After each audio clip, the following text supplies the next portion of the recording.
Silence, le rouge est mis. 30 millions d'amis s'est rendu aujourd'hui dans un studio d'enregistrement en région parisienne où la chanteuse Gloria Lasso travaille sur son dernier disque, La Cumbia. Ça tourne. Parmi les rares privilégiés à pouvoir assister à cette séance de répétition, il était à noter la présence de son fidèle compagnon à quatre pattes, un Yorkshire nain.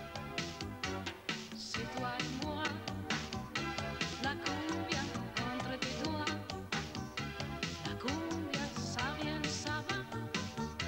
La cumbia, ça se danse sous les draps.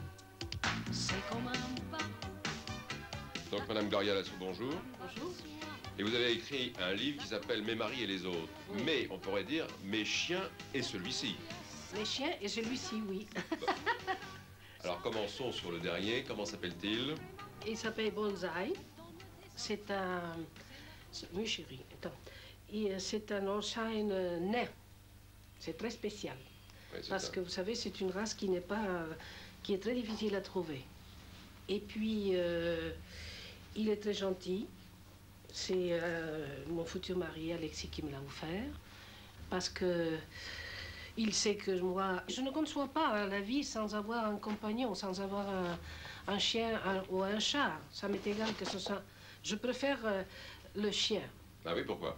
Parce que je trouve que le chien est moins indépendant que le chat. Qu'est-ce que vous avez eu comme race de chien, par exemple? Ce que j'ai eu de plus, ça a été les caniches. Ils ont un caractère très doux, les caniches, et ils sont très fidèles et extrêmement intelligents. Quand on sait les comprendre, par exemple, le premier caniche que j'ai eu, c'était un chien merveilleux, et quand il me voyait triste, il se mettait en face de moi à faire des choses, faire le beau et tout ça, pour me faire rire. Et ensuite, il allait chercher le journal tous les matins. C'est formidable. C'est un caractère de chien que j'aime beaucoup. Et puis, j'ai eu aussi des pastors, des bergers allemands, et des dalmatiens. Quel est le chien qui vous a le plus marqué, que vous aimiez le plus? Ah, le plus, c'était ce caniche dont je vous parlais. Ouais, Jean. Comment il s'appelait? Jean. Ouais, Jean. Jean comme l'alcool. Comme l'alcool, oui. Il était très tonique, alors. Ah, oui. Mais je veux dire, comment vous les considérez, les animaux? Un petit peu comme des membres de la famille ou... Oui, absolument.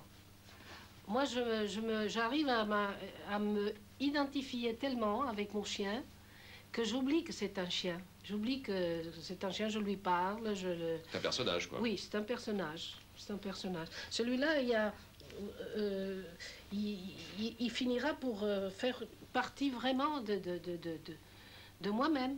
C'est pas possible de vivre sans le chien. Et c'est ça qui est terrible, parce que quand on a le malheur de les perdre, pour une raison ou une autre, là, c'est le véritable drame. Moi, j'en souffre beaucoup. Et ça fait peur quand même. Mais par exemple, celui-ci, pourquoi l'avoir pris si petit? Parce que je trouve qu'il est très, très beau, d'abord. Mais la taille, parce que nous devons voyager beaucoup. Il faut qu'on voyage énormément pendant cette année. Et l'année prochaine, il y a des voyages prévus dans le monde entier. Car là, maintenant, ça fait 3 ans que je suis en France et j'en suis ravie parce que au point de vue carrière, j'ai dû commencer tout à zéro. J'en suis très, très contente. Alors demain, donc, il y a la Cumbia en France. Demain, il y a la Cumbia en France. En première pour 30 millions d'amis, vous allez nous faire donc la présentation de la chanson. La cumbia de toi et moi. La cumbia est pas de moi. La cumbia, ça se danse sous les bras. Le chien, quand tout va mal, c'est un ami à qui on peut même parler, à qui on peut, si vous voulez, même pleurer dans son épaule. C'est un confident, son amitié est sans condition. Les animaux ne posent pas des conditions. Il suffit qu'on les aime et même il y a des personnes qui malheureusement n'aiment pas les animaux et qui les maltraitent. Et malgré tout, les animaux aiment. Mais il y a surtout un manque de conscience de savoir qu'un animal est très important dans la vie d'être humain. D'abord parce que nous nous servons de ces animaux. Ils nous servent pour vivre. Nous les tuons pour vivre. Nous avons besoin du cuir. Nous avons besoin de la viande, nous avons besoin de la graisse, nous avons besoin de tout ça. La moindre des choses, je pense, c'est d'abord de faire ça correctement, sans commettre d'abus sur ces pauvres animaux qui sont destinés à nous servir.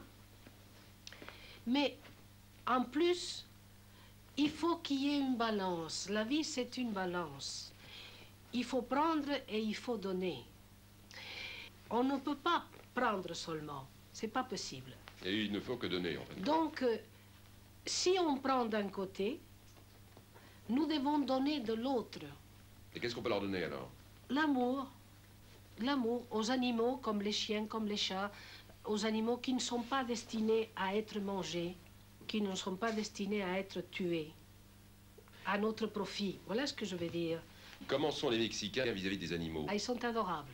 Ils adorent.